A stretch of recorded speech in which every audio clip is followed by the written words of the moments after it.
मी A P. Ujgare, Murud police station. सध्या जिल्ह्यामध्ये रस्ते सुरक्षा मोहीम अंतर्गत माननीय पोलीस अधीक्षक श्री अमोल तांबे साहेब यांच्या मार्गदर्शनाखाली नागरिकांना रस्त्याने वागताना आपण जे काही वाहन चालवतो त्या संदर्भाने जे काही विधिवत नियम आहेत त्या अनुषंगाने वागावे, तसेच काही पथ्ये पाळावीत या अनुषंगाने सध्या मार्गदर्शन करण्याची एक मोहीम सुरू आहे।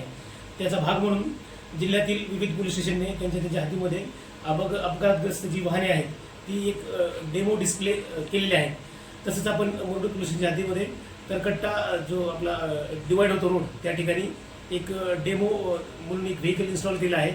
असे पोलीस स्टेशनमध्ये अनेक अपघात घडलेले आहेत। नागरिकांना या निमित्ताने आवाहन आहे की आपण ज्यावेळेस मोटरसायकल चालवतो त्यावेळेस आपण हेल्मेट घालावे। आपण जर 4 व्हीलर चालत असतो तर त्यामध्ये सीट बेल्ट वापरावे। बरेच आपण प्रसंग दररोज बघत असतो विविध माध्यमांमधून, सोशल मीडिया असेल, टीव्ही चॅनल्स असतील किंवा इतर प्लॅटफॉर्म असतील, दररोज कुठे ना कुठेतरी अपघाताची आपल्याला माहिती मिळते किंवा आपण बातमी वाचतो। त्यामध्ये आपल्या जवळचे प्रिय लोक आपण गमावलेल्या बातम्या आपण बघतो। आणि हा जो काही प्रसंग आहे तो आपण कसे आहोत, कुठल्या पदावर आहोत किंवा कुठल्या क्षेत्रामध्ये काम करतो याला वर्ज्य करून एखाद्या वेळेस जर अपघात घडला तर सर्वांना सारखीच परिस्थिती निर्माण होते, अशी काहीतरी एक आपल्याला तशी परिस्थिती असते असं म्हणता येईल।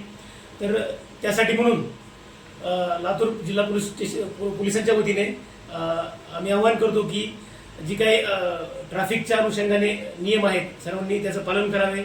सर्व आपल्या व्हेकलचे सर्व डॉक्युमेंट आपल्यासोबत अद्ययावत असावेत आणि पर्टिक्युलरली 2 व्हीलर चालवताना हेल्मेट घालणे आणि 4 व्हीलर चालवताना सीट बेल्ट लावणे हे थोडंसं प्रकर्षाने प्रत्येकाने या नियमाचं पालन करावे। धन्यवाद।